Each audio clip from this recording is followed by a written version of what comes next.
नमस्ते। प्रभु के उपदेश चैनल पर आप सभी का हृदय से स्वागत है।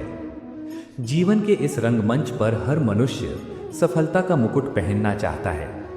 हम सभी एक ऐसी दौड़ में भाग रहे हैं जहां रुकने का अर्थ है पीछे छूट जाना। किंतु क्या होता है जब आपके अथक प्रयासों के बाद भी परिणाम आपके पक्ष में नहीं आते? क्या होता है जब आपकी सारी योजनाएं ताश के पत्तों की भांति बिखर जाती हैं? संसार इसे असफलता कहता है और मनुष्य इस असफलता को अपने जीवन का अंत मानकर गहरे अवसाद में डूब जाता है। आज के इस पावन उपदेश में हम इसी विषय पर चर्चा करेंगे कि क्या वास्तव में असफलता का अर्थ अंत होता है या ये किसी नई और अधिक श्रेष्ठ शुरुआत का आमंत्रण है। आइए भगवान श्री कृष्ण के ज्ञान के प्रकाश में असफलता के इस रहस्य को समझें और अपने भीतर की उस सोई हुई चेतना को जगाएं जो कभी पराजित नहीं हो सकती। संसार में जन्म लेने वाले प्रत्येक प्राणी के मन में सबसे बड़ा भय मृत्यु का नहीं बल्कि असफलता का होता है। हम असफल होने से इतना अधिक डरते हैं कि कई बार हम किसी नए कार्य को आरंभ करने का साहस ही नहीं जुटा पाते। ये भय हमें पंगु बना देता है। विचार कीजिए, ये असफलता वास्तव में है क्या? क्या ये कोई भौतिक वस्तु है जो हमें चोट पहुंचाती है? नहीं, असफलता केवल एक मानसिक अवस्था है। ये केवल हमारी उस अपेक्षा का टूट जाना है जो हमने भविष्य से लगा रखी थी। जब हमारी इच्छा के अनुसार परिणाम नहीं मिलता तो हमारा मन विद्रोह कर देता है, हमारा अहंकार आहत हो जाता है। हम समाज की दृष्टि से स्वयं को देखने लगते हैं और हमें लगता है कि अब सब कुछ समाप्त हो गया है। किंतु सत्य इसके नितांत विपरीत है। असफलता कोई पूर्ण विराम नहीं है, ये जीवन के वाक्य में केवल एक अल्प विराम है। ये रुककर विचार करने का, अपनी दिशा को जांचने का और अपनी त्रुटियों को सुधारने का एक स्वर्णिम अवसर है। बचपन से ही मनुष्य के मस्तिष्क में ये बात गहराई से बिठा दी जाती है कि सफलता ही सम्मान का एकमात्र मार्ग है। माता पिता, समाज और ये संपूर्ण व्यवस्था केवल प्रथम आने वाले का ही महिमा मंडन करती है। इस व्यवस्था ने हमारी मानसिकता को इतना संकुचित कर दिया है कि हम जीवन को केवल जय और पराजय के दो पैमानों में तौलने लगे हैं। हम ये भूल जाते हैं कि जीवन कोई प्रतियोगिता नहीं है जहां हर किसी को पछाड़ना आवश्यक हो। जीवन तो एक विशाल पाठशाला है जहां हर अनुभव, चाहे वो सुखद हो या दुखद, हमें कुछ नया सिखाने के लिए आता है। जब कोई व्यक्ति किसी कार्य में विफल होता है तो वास्तव में वो उस कार्य को न करने का एक और तरीका सीख लेता है। इतिहास साक्षी है कि जितने भी महान कार्य इस संसार में हुए हैं वे हजारों बार मिली असफलताओं के गर्भ से ही जन्मे हैं। यदि आप अपनी पहली या 100वीं असफलता को अपना अंत मान लेंगे तो आप उस अनंत संभावना की हत्या कर देंगे जो आपके भीतर छिपी है।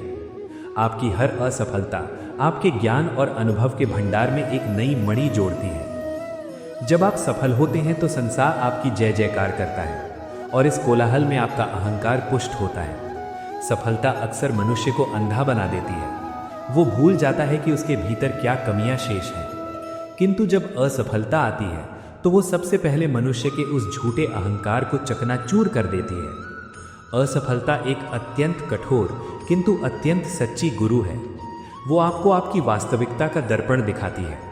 वो आपको बताती है कि अभी आपके ज्ञान में, आपके परिश्रम में या आपकी दिशा में कोई कमी शेष है।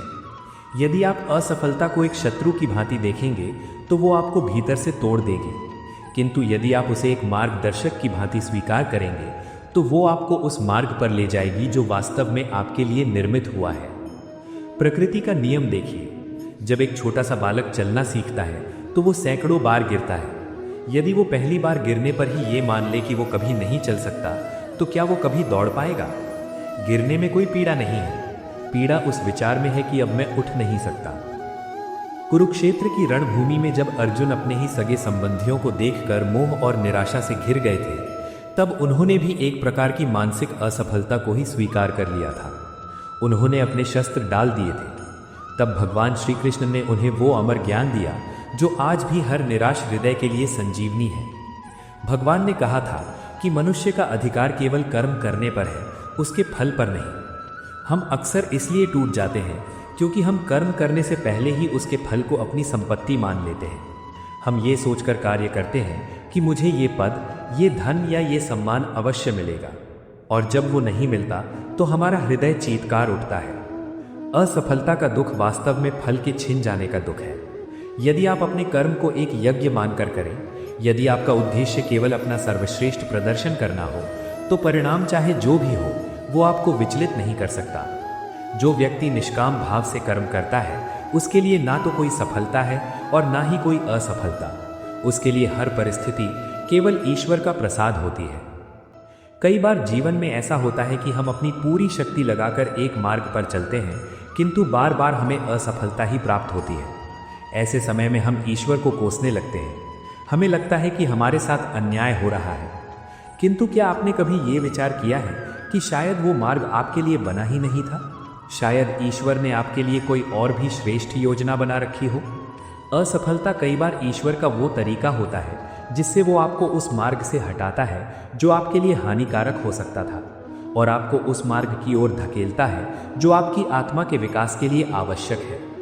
एक नदी जब पहाड़ से निकलकर समुद्र की ओर बहती है तो मार्ग में कई विशाल चट्टानें आती हैं जो उसका मार्ग रोक लेती है। यदि नदी उन चट्टानों से टकराकर हार मान ले तो वो कभी समुद्र तक नहीं पहुंच सकती। नदी क्या करती है? वो अपना मार्ग बदल लेती है। वो चट्टान के किनारे से रास्ता बना लेती है। असफलता भी जीवन के मार्ग में एक चट्टान के समान है। ये आपको रुकने के लिए नहीं बल्कि अपना दृष्टिकोण और अपनी दिशा बदलने के लिए प्रेरित करती है। आध्यात्मिक दृष्टि से देखें तो सफलता और असफलता दोनों ही एक भ्रम है। ये केवल हमारे मन के द्वारा निर्मित अवधारणाएं हैं। आत्मा के स्तर पर कुछ भी प्राप्त करना या कुछ भी खोना संभव ही नहीं है, क्योंकि आत्मा स्वयं में पूर्ण है। उसे किसी बाहरी पद, प्रतिष्ठा या धन की आवश्यकता नहीं है। जब मनुष्य का तादाद में उसके नश्वर शरीर और उसके चंचल मन से होता है, तभी वो इन द्वंद्वों में फंसकर पीड़ा का अनुभव करता है। श्री कृष्ण कहते हैं कि जो व्यक्ति निंदा और स्तुति में, सुख और दुख में, जय और पराजय में समान भाव रखता है, वही सच्चा योगी है। समान भाव रखने का अर्थ ये नहीं है कि आप पत्थर की भांति संवेदनहीन हो जाएं। इसका अर्थ ये है कि आप सफलता मिलने पर अहंकार से ना भरें और असफलता मिलने पर निराशा के गहरे गर्त में न गिरें। आप दोनों ही परिस्थितियों को एक साक्षी की भांति देखें। जैसे आकाश में काले बादल आते हैं और चले जाते हैं, किंतु आकाश अपनी जगह स्थिर और निर्मल रहता है, वैसे ही जीवन में परिस्थितियां निरंतर बदलती रहती हैं, किंतु आपकी अंतरात्मा सदैव शांत और स्थिर रहनी चाहिए। समाज का दृष्टिकोण सदैव परिणामों पर केंद्रित होता है। समाज केवल उगते हुए सूर्य को प्रणाम करता है। यदि आप हार गए तो लोग आपका उपहास उड़ाएंगे, आपकी कमियां निकालेंगे, किंतु आपको समाज के इस कोलाहल से स्वयं को दूर रखना होगा। वास्तविक हार वो नहीं है जब आप किसी सांसारिक प्रतियोगिता में पीछे रह जाते हैं या जब आपका व्यवसाय डूब जाता है। वास्तविक हार तो तब होती है जब आप अपने मन के भीतर हार मान लेते हैं, जब आपका उत्साह पूरी तरह से समाप्त हो जाता है, जब आपकी आशा मर जाती है और जब आप प्रयास करना छोड़ देते हैं। वही जीवन की सबसे बड़ी और अंतिम असफलता है। जब तक आपके हृदय में संघर्ष करने की ज्वाला प्रज्वलित है, जब तक आपकी आंखों में फिर से उठ खड़े होने का स्वप्न जीवित है, तब तक ब्रह्मांड की कोई भी शक्ति आपको पराजित नहीं कर सकती। शारीरिक या भौतिक पराजय तो केवल समय का एक फेर है। समय का पहिया अवश्य घूमेगा और जो आज नीचे है वो कल अवश्य ऊपर आएगा। एक मूर्तिकार जब पत्थर पर छेनी और हथौड़ी से वार करता है तो पत्थर के कुछ हिस्से टूटकर नीचे गिर जाते हैं। यदि वो पत्थर उस टूट फूट को अपना अंत मान ले तो वो कभी एक सुंदर और पूजनीय मूर्ति में परिवर्तित नहीं हो सकता। जीवन की असफलताएं भी इसी छेनी और हथौड़ी की चोट के समान है। वे आपको जलाकर या तोड़कर नष्ट करने के लिए नहीं, बल्कि आपको पक्का, मजबूत और सुंदर बनाने के लिए आती है। जिस व्यक्ति ने जीवन में कभी दुख नहीं देखा, कभी असफलता के अंधकार में समय नहीं बिताया, उसका चरित्र कभी गहरा नहीं हो सकता। उसमें कभी भी दूसरों के दुख को समझने की करुणा उत्पन्न नहीं हो सकती। असफलता मनुष्य को विनम्र बनाती है। वो हमें ये सिखाती है कि हम सर्वशक्तिमान नहीं हैं। एक परम सत्ता है जो इस अनंत ब्रह्मांड का सुचारू रूप से संचालन कर रही है। जब हम अपनी सारी योजनाएं, अपनी सारी अनियंत्रित इच्छाएं और अपना सारा मिथ्या अहंकार उस परम सत्ता के श्री चरणों में पूर्ण रूप से समर्पित कर देते हैं, तो असफलता का सारा भय ही वाष्प बनकर उड़ जाता है। स्वयं विचार कीजिए, क्या आप अपनी किसी एक असफलता को अपने पूरे जीवन की पहचान बनने देंगे? क्या आप एक परीक्षा में अनुत्तीर्ण होने को या एक व्यापार में घाटा होने को या किसी एक संबंध के टूट जाने को अपने संपूर्ण अस्तित्व का अंत मान लेंगे? आप एक अत्यंत पवित्र और अनंत चेतना है। आपके भीतर असीम और अकल्पनीय संभावनाएं छिपी हुई हैं। आपके भीतर का वो परम तत्व न कभी जन्मता है, न कभी मरता है और न ही वो कभी किसी के द्वारा पराजित होता है। अपनी दृष्टि को उस शाश्वत सत्य की ओर मोड़िए जो आपके भीतर ही निवास करता है। आज यदि आपके चारों ओर निराशा का अंधकार है तो हताश न हो। प्रकृति का ये अटल नियम है कि रात्रि जब सबसे अधिक गहरी और अंधकारमय होती है तो इसका स्पष्ट अर्थ यही है कि सूर्योदय अब बहुत निकट है। अपने आंसुओं को पोंछिए, अपनी निर्बलता को त्यागिए, अपने भीतर के सोए हुए सिंह को जगाइए और एक नए, अधिक मजबूत संकल्प के साथ पुनः उठ खड़े होइए। आपकी हर एक असफलता वास्तव में आपकी आने वाली महान सफलता की नींव का एक अत्यंत मजबूत पत्थर है। इसी पत्थर पर अपने धैर्य, अपने विश्वास और अपने अनवरत पुरुषार्थ का एक भव्य महल खड़ा कीजिए। मनुष्य का मन जब असफलता के गहरे अंधकार में डूबता है तो उसे प्रतीत होता है कि समय जैसे ठहर सा गया है। उसे एक क्षण की पीड़ा इतनी सघन होती है कि संपूर्ण जीवन व्यर्थ लगने लगता है। हम अपने भीतर उठने वाले निराशा के कोलाहल में इतने घिर जाते हैं कि हमें बाहर का प्रकाश दिखाई ही नहीं देता। किंतु जरा ठहरिए और इस समय के अनंत चक्र को ध्यान से देखिए। जो समय आज आपको एक भारी पर्वत के समान लग रहा है वो कल केवल एक धुंधली स्मृति बनकर रह जाएगा। समय किसी भी परिस्थिति के लिए रुकता नहीं है। वो निरंतर बहने वाली एक ऐसी नदी है जो अपने साथ बड़े से बड़े दुख और बड़ी से बड़ी सफलता को बहा ले जाती है। असफलता का वो क्षण जिसे आप अपने जीवन का अंत मान बैठे हैं वो वास्तव में इस विशाल ब्रह्मांडीय समय रेखा में एक अत्यंत सूक्ष्म बिंदु मात्र है। जब आप इस असफलता को 1 दशक या 2 दशक बाद मुड़कर देखेंगे तो आप पाएंगे कि वो घटना आपके जीवन का अंत नहीं थी, बल्कि वो तो उस महान मोड़ का आरंभ थी जिसने आपको आपके वास्तविक गंतव्य तक पहुंचाया। संसार की सबसे बड़ी विडंबना ये है कि हम अपनी सफलता और असफलता का मापदंड उस समाज को सौंप देते हैं जिसे स्वयं सत्य का कोई बोध नहीं है। ये समाज केवल भौतिक उपलब्धियों को पूछता है। यदि आपके पास धन है, पद है और सत्ता है तो ये समाज आपको सफल मान लेगा, भले ही आपका अंतर्मन कितनी ही गहरी अशांति और पीड़ा से क्यों न गुजर रहा हो।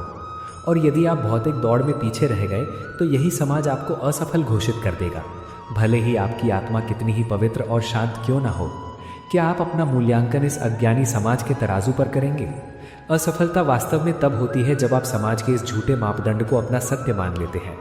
जिस दिन आप ये समझ जाएंगे कि आपकी आत्मा का मूल्य किसी पद या धन से नहीं आंका जा सकता, उस दिन संसार की कोई भी असफलता आपको लेश मात्र भी दुख नहीं दे सकेगी। आपकी वास्तविक सफलता आपके भीतर की शांति, आपके चरित्र की दृढ़ता और आपके हृदय की करुणा में निवास करती है। प्रकृति के उस महान और मौन उपदेश को समझने का प्रयास कीजिए जो वो नित्य प्रति हमें देती है। एक बीज को देखिए, जब उसे मिट्टी में बोया जाता है तो उसे अपनी पूरी पहचान मिटानी पड़ती है। उसका आवरण फट जाता है, उसका अस्तित्व उस गहरे अंधकार में विलीन हो जाता है। यदि उस बीज में हमारी जैसी चेतना होती तो वो अपनी उस अवस्था को अपनी मृत्यु और अपनी सबसे बड़ी असफलता मान लेता। वो सोचता कि उसका जीवन इसी मिट्टी के नीचे समाप्त हो गया, किंतु क्या वो उसका अंत होता? नहीं। उस बीज का वो विनाश, वो घुटन और वो अंधकार ही उस महान वृक्ष के जन्म की प्रथम सीढ़ी है जो कल हजारों पक्षियों को आश्रय देगा और अनगिनत लोगों को फल प्रदान करेगा। आपके जीवन में आने वाली असफलता भी उसी मिट्टी के अंधकार के समान है। जब आपकी पुरानी पहचान, आपका पुराना अहंकार और आपकी पुरानी योजनाएं टूटकर बिखर जाती हैं तो वो आपके विनाश का संकेत नहीं है। वो इस बात का उद्घोष है कि आपके भीतर से एक बहुत विशाल और महान व्यक्तित्व अंकुरित होने वाला है। असफलता आपके नव निर्माण की सबसे अनिवार्य प्रक्रिया है। हम दुखी क्यों होते हैं? हमारी पीड़ा का मूल कारण क्या है? हमारी पीड़ा का एकमात्र कारण ये है कि हम स्वयं को कर्ता मान लेते हैं। हम ये मान बैठते हैं कि मैं ये कार्य कर रहा हूँ और मुझे इसका ये निश्चित परिणाम मिलना ही चाहिए। अहंकार का ये मैं ही हमारे सारे दुखों का जनक है। जब हम सफल होते हैं तो ये अहंकार फूलकर बहुत बड़ा हो जाता है और जब हम विफल होते हैं तो यही अहंकार आहत होकर हमें रुलाता है। भगवान श्री कृष्ण ने बार बार यही स्मरण कराया है कि मनुष्य केवल एक निमित्त मात्र है। इस संपूर्ण सृष्टि का संचालन वो परम सत्ता कर रही है। जब आप अपने अहंकार को त्याग कर स्वयं को उस परम सत्ता के हाथों का एक यंत्र मान लेते हैं तो असफलता का सारा बोझ आपके कंधों से उतर जाता है। एक यंत्र कभी इस बात का शोक नहीं मनाता कि उससे किया गया कार्य सफल हुआ या विफल। उसका कार्य केवल अपनी पूरी निष्ठा के साथ अपने कर्तव्य का पालन करना है। जिस क्षण आप अपने कर्मों का फल ईश्वर को समर्पित कर देते हैं उस क्षण असफलता शब्द आपके जीवन के शब्दकोश से सदा के लिए मिट जाता है। आपके भीतर एक बहुत बड़ा कुरुक्षेत्र निरंतर चल रहा है। बाहर की दुनिया में जो असफलता आपको मिली है वो इतनी पीड़ादायक नहीं है जितनी पीड़ा आपके मन के भीतर चलने वाले युद्ध से उत्पन्न हो रही है। इस आंतरिक युद्ध में आपके ही विचार आपके शत्रु बन गए हैं। आत्मसंदेह, निराशा, भय और हीन भावना के बाण आपके हृदय को निरंतर छलनी कर रहे हैं। आप बाहर की असफलता से तो लड़ सकते हैं, किंतु जब आप स्वयं से ही हारने लगते हैं तो वो पतन का सबसे गहरा गर्त होता है। इस आंतरिक युद्ध में आपको अपने विवेक रूपी रथ के सारथी को जगाना होगा। ज्ञान की ढाल और धैर्य के खड्ग से इन नकारात्मक विचारों का वध करना होगा। आपको स्वयं को ये स्मरण कराना होगा कि आप कोई साधारण मिट्टी के पुतले नहीं हैं, बल्कि आप उस अनंत शक्ति के अंश हैं जो ब्रह्मांड का निर्माण और संहार कर सकती है। आपके भीतर जो ऊर्जा सो रही है उसे केवल एक संकल्प की आवश्यकता है। एक बार जब वो संकल्प जागृत हो जाता है तो बड़ी से बड़ी असफलता भी उस ऊर्जा के समक्ष तिनके की भांति उड़ जाती है। कई बार हम जीवन में उन दरवाज़ों को खटखटाते रहते हैं जो हमारे लिए बने ही नहीं हैं। हम अपनी पूरी शक्ति लगाकर उन दरवाज़ों को तोड़ने का प्रयास करते हैं और जब वे नहीं खुलते तो हम रोते हैं। हम ईश्वर से शिकायत करते हैं कि हमारी प्रार्थनाएं क्यों नहीं सुनी जा रही हैं, किंतु हम ये नहीं देख पाते कि जो दरवाज़ा हम खोलना चाहते हैं उसके पीछे शायद एक गहरी खाई है जो हमारा सर्वनाश कर सकती है। असफलता कई बार ईश्वर का सबसे बड़ा आशीर्वाद होती है, यद्यपि वो उस क्षण हमें एक अभिशाप प्रतीत होती है। असफलता के माध्यम से वो परमपिता हमें उस गलत मार्ग से बलपूर्वक हटाता है और उस सही मार्ग की ओर मोड़ देता है जहां हमारी वास्तविक उन्नति सुनिश्चित है। जब जीवन में सारे मार्ग बंद होते हुए दिखाई दे, जब हर प्रयास विफल हो जाए, तो निराश होकर बैठे नहीं, शांत होकर उस नई पगडंडी को खोजने का प्रयास करें जिसे नियति ने विशेष रूप से आपके लिए तैयार किया है। वैराग्य का वास्तविक अर्थ समझना यहाँ अत्यंत प्रासंगिक है। लोग सोचते हैं कि वैराग्य का अर्थ है घर परिवार छोड़कर जंगलों में चले जाना और संसार से पूरी तरह कट जाना, किंतु ये वैराग्य की अत्यंत संकुचित और अपूर्ण व्याख्या है। सच्चा वैराग्य तो ये है कि आप इसी संसार में रहें, आप अपने सभी कर्तव्यों का निर्वाह करें, आप एक योद्धा की भांति अपने लक्ष्यों के लिए संघर्ष करें, किंतु यदि परिणाम आपकी आशा के विपरीत आए, यदि आपको घोर असफलता का मुख देखना पड़े, तो भी आपके मन की शांति भंग ना हो। वैराग्य का अर्थ है परिस्थितियों के प्रति अनासक्ति। जब आप अपने कर्म से प्रेम करते हैं किंतु उसके फल से बंधे नहीं होते, तब आप वास्तविक जीवन का आनंद ले पाते हैं। ऐसा अनासक्त और वैरागी मनुष्य ही सफलता और असफलता के द्वंद्व से ऊपर उठकर उस परमानंद को प्राप्त करता है जो कभी नष्ट नहीं होता। सच्चे मनुष्य की पहचान इस बात से नहीं होती कि उसने जीवन में कितनी ऊंचाइयों को छुआ है या उसने कितनी संपदा और सत्ता एकत्रित की है। उसकी वास्तविक पहचान इस बात से होती है कि जब वो असफलता के सबसे गहरे अंधकार में धकेल दिया गया था, जब उसके पास कोई आशा शेष नहीं थी, तब उसने उस अंधकार से बाहर आने के लिए किस प्रकार का आचरण किया। क्या उसने रोना चुना? क्या उसने हार मानकर अपने अस्त्र डाल दिए? या उसने अपने आंसुओं को पीकर अपने बिखरे हुए संकल्पों को बटोरकर और अपने भीतर की अंतिम ऊर्जा को जगाकर फिर से खड़े होने का साहस दिखाया? ये जो पुनः उठ खड़े होने का साहस है, यही आत्मा की सबसे बड़ी विजय है। असफलता आपको तोड़ नहीं सकती जब तक कि आप स्वयं उसे टूटने की अनुमति ना दें। आप अपनी असफलता को केवल एक अध्याय मानिए, पूरी पुस्तक नहीं। एक अध्याय के बुरा होने से पूरी कहानी का अंत बुरा नहीं हो जाता। जीवन की ये पुस्तक अभी बहुत लंबी है और इसके सबसे सुंदर और सबसे प्रेरणादायक पन्ने अभी लिखे जाने शेष हैं। अपने आप को क्षमा करना सीखिए। हम कई बार अपनी भूलों के लिए स्वयं को इतना कठोर दंड देने लगते हैं कि हम अपने भविष्य को ही अंधकारमय कर लेते हैं। मनुष्य होने का अर्थ ही है भूल करना और उन भूलों से सीखना। अपनी असफलता को अपना शिक्षक बनाइए, अपना शत्रु नहीं। उससे सीखिए कि कहाँ कमी रह गई थी और फिर उस कमी को दूर करने के लिए अपने पसीने की बूंदों से एक नया इतिहास लिखिए। स्वयं विचार कीजिए, क्या आप उस स्वर्ण के समान बनना चाहते हैं जो अग्नि में तपकर और अधिक निखर जाता है, या उस सूखी लकड़ी के समान जो अग्नि के संपर्क में आते ही राख में बदल जाती है? असफलता वो पवित्र अग्नि है जो आपके भीतर के सारे खोट को जलाकर भस्म कर देती है। इस अग्नि से भागिए मत, इसका पूर्ण साहस के साथ सामना कीजिए। जब आप इस अग्नि से बाहर निकलेंगे तो आप स्वयं को एक नई और अभेद्य शक्ति के रूप में खड़ा पाएंगे। संसार का सबसे बड़ा सत्य यह है कि यहाँ कुछ भी स्थिर नहीं है। प्रकृति का हर कण निरंतर परिवर्तनशील है। दिन के बाद रात्रि और रात्रि के बाद पुनः दिन का आना तय है। ग्रीष्म की तपन के बाद वर्षा की फुहारें और पतझड़ के बाद वसंत का आगमन प्रकृति का अटल नियम है। तो फिर मनुष्य ये क्यों मान लेता है कि उसके जीवन में आई हुई असफलता का अंधकार कभी नहीं छटेगा?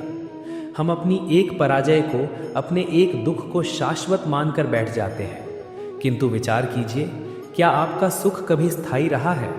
यदि सुख के क्षण पंख लगाकर उड़ गए तो ये असफलता की पीड़ा भी आपके जीवन में सदा के लिए घर बनाकर नहीं रह सकती। ये केवल समय का एक झोंका है जो आया है और चला जाएगा। जब आप इस अनित्यता के सिद्धांत को गहराई से समझ लेते हैं तो आप किसी भी परिस्थिति से बंधते नहीं हैं। आप एक दर्शक बन जाते हैं जो अपने ही जीवन के नाटक को बहुत शांति और तटस्थता के साथ देखता है। असफलता हमें इसलिए अधिक पीड़ा देती है क्योंकि हमने अपनी पहचान अपने शरीर, अपनी बुद्धि और अपनी सामाजिक प्रतिष्ठा से जोड़ रखी है। जब बुद्धि कोई गलत निर्णय लेती है और हमें हानि होती है तो हमें लगता है कि मैं हार गया। जब समाज हमारी निंदा करता है तो हमें लगता है कि मेरा अस्तित्व ही व्यर्थ हो गया। किंतु श्री कृष्ण ने गीता के 2वें अध्याय में ही इस अज्ञान का निवारण कर दिया है। उन्होंने कहा है कि हे अर्जुन, न तो तू ये शरीर है और न ही ये मन, तू वो अविनाशी आत्मा है जिसे न शस्त्र काट सकते हैं, न अग्नि जला सकती है, न जल गला सकता है और न वायु सुखा सकती है। जिस आत्मा का कभी जन्म ही नहीं हुआ उसकी मृत्यु कैसे हो सकती है? और जिस आत्मा ने कभी इस भौतिक संसार में कुछ पाने की लालसा ही नहीं की उसकी हार कैसे हो सकती है? आपकी वास्तविक सत्ता वो परम चेतना है जो सदा पूर्ण है। जब आप अपनी इस ईश्वरीय पहचान से जुड़ जाते हैं तो संसार की कोई भी असफलता आपके भीतर हीन भावना का एक कण भी उत्पन्न नहीं कर सकती। सच्चा योद्धा वो नहीं है जो कभी युद्ध में गिरता नहीं है। सच्चा योद्धा वो है जो हर बार गिरने के बाद अपने रक्त से सने हुए शस्त्रों को पुनः उठाता है और अपने लक्ष्य की ओर एक नए संकल्प के साथ बढ़ चलता है। जीवन की रणभूमि में भी आपको ऐसे ही योद्धा की भांति आचरण करना होगा। जब असफलता रूपी शत्रु आपको धरती पर पटक दे, जब आपकी सारी रणनीतियां विफल हो जाएं, तब उस धरती पर पड़े रहकर विलाप मत कीजिए। उस धरती की धूल को अपने माथे पर लगाइए, अपने आंसुओं को पी जाइए और अपने भीतर उस क्रोध को, उस ऊर्जा को जगाइए जो आपके पुनर्निर्माण के लिए आवश्यक है। ये याद रखिए कि असफलता केवल इस बात का प्रमाण है कि आपने प्रयास करने का साहस किया था। वे लोग जो कभी असफल नहीं हुए, उन्होंने वास्तव में कभी अपनी सीमाओं से बाहर निकलकर कुछ नया करने का प्रयास ही नहीं किया। उनकी वो तथाकथित सुरक्षा ही उनका सबसे बड़ा कारागार है। आपने कम से कम उस कारागार को तोड़ने का साहस तो किया। आपकी ये हार उन हजारों लोगों की खोखली जीतों से कहीं अधिक वंदनीय है जिन्होंने कभी संघर्ष के मैदान में कदम ही नहीं रखा।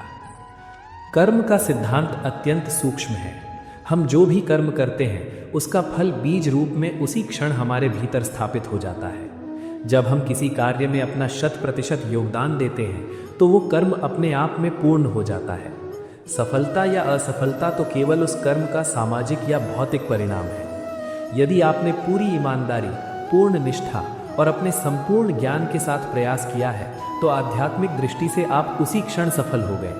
भौतिक परिणाम तो कई बाहरी कारकों पर निर्भर करता है, जैसे समय, परिस्थितियां, अन्य लोगों के कर्म और प्रारब्ध। इन बाहरी कारकों पर आपका कोई नियंत्रण नहीं है, तो जिस विषय पर आपका नियंत्रण ही नहीं है उसके लिए आप इतने व्याकुल क्यों होते हैं? कर्म करना ही आपका एकमात्र धर्म है। जब आप परिणाम की चिंता से मुक्त होकर कर्म करते हैं तो आपका पूरा ध्यान आपके कार्य की गुणवत्ता पर केंद्रित होता है। ऐसा निष्काम कर्म ही आपके भीतर उस परमानंद को जन्म देता है जिसे संसार की कोई भी बाहरी असफलता छीन नहीं सकती। मनुष्य का मन एक ऐसा पात्र है जिसमें वो अपने अतीत की कड़वी स्मृतियों को संजो कर रखता है। असफलता का दंश हमें वर्तमान में जीने नहीं देता। हम बार बार पीछे मुड़कर देखते हैं और सोचते हैं कि यदि मैंने ऐसा किया होता, यदि मैंने वो निर्णय न लिया होता तो आज परिणाम कुछ और होता। किंतु ये यदि और किंतु केवल आपके मन का भ्रम है जो आपकी मची हुई ऊर्जा को भी चूस रहा है। जो समय बीत गया उस पर ईश्वर का भी अधिकार नहीं है कि वो उसे वापस लाकर बदल सके। तो फिर आप एक साधारण मनुष्य होकर उस बीते हुए कल के लिए क्यों रो रहे हैं? अपने अतीत के साथ शांति स्थापित कीजिए। आपने उस समय की अपनी बुद्धि और अपनी समझ के अनुसार सबसे श्रेष्ठ निर्णय लिया था। यदि वो गलत सिद्ध हुआ तो स्वयं को क्षमा कर दीजिए। आत्मग्लानि वो विष है जो मनुष्य को भीतर ही भीतर खोखला कर देता है। जब तक आप अपने हाथों से अतीत का वो भारी बोझ नीचे नहीं रखेंगे तब तक आप भविष्य की ओर एक भी कदम नहीं बढ़ा पाएंगे। अपने मन को उस रिक्त पात्र की भांति बनाइए जो नए ज्ञान और नई आशाओं के जल से भरे जाने के लिए तैयार हो। जीवन के इस अंतिम सत्य को हृदयंगम कर लीजिए कि ये संपूर्ण जगत और इसके सारे व्यापार केवल एक ईश्वरीय लीला है।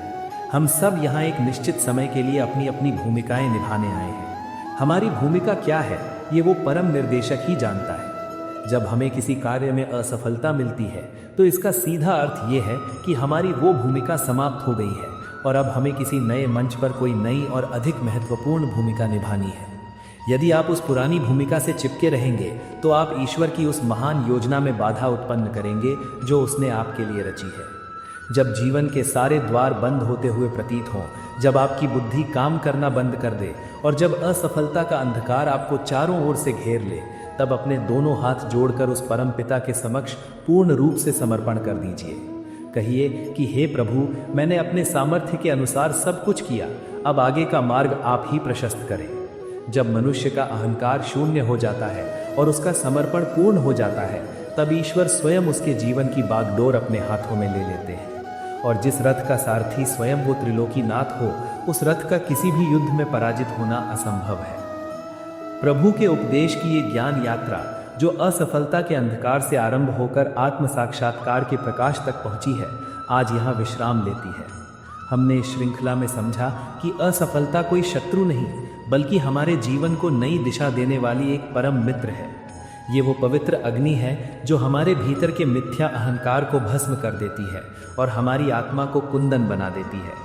आशा है कि इस संवाद ने आपके हृदय के किसी कोने में छिपी हुई निराशा को सदा के लिए दूर किया होगा और आपके भीतर उस सोए हुए सिंह को पुनः जागृत किया होगा जो कभी किसी बाधा के समक्ष घुटने नहीं टेकता। जीवन के इस सुंदर और रहस्यमयी मार्ग पर चलते हुए कभी रुकिएगा मत।